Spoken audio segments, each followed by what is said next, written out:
So for me, the business case for DevOps has three components or parts.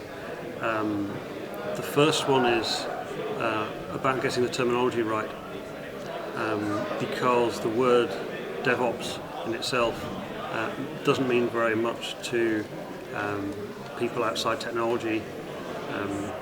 Even within technology, there are lots of different meanings for the word DevOps. Its meaning is not very clear. So for me, it's important to come up with a terminology, a phrase, which is in plain English, which is very specific about the kind of problems that you need to solve in your organization. So it could be something, you could start with something like highly effective communication between development and operations, or collaboration and cooperation between development and operations, or something like this, which is very specific, very clear in its meaning, and doesn't just use a buzzword. The second strand to the business case is to make people aware of the technology shift that's happened in the last few years since Amazon EC2 cloud came into being, and since virtualization became commodified, where we can actually spin up entire environments now in seconds or minutes rather than weeks and months, which was the case before. And that's a huge shift. It's as big a shift for me as the difference between desktop software and web software. And that was a huge shift 10, 15 years ago. And it's as big a shift now.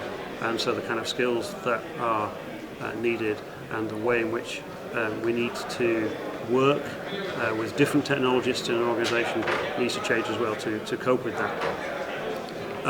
And the final strand, the third strand, is a focus on the importance of making software work in the production environment, so operability of the software, because increasingly with global software applications, the cost of failure, the cost of downtime could be absolutely huge, to the point where it can cripple the company and possibly make that company be taken over by someone else, or finish that company off.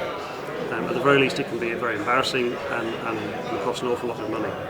And so poor operability typically comes out of a situation where the development didn't understand the operational requirements, didn't communicate enough with the operations team, and so there's a need to for these two groups to collaborate much more closely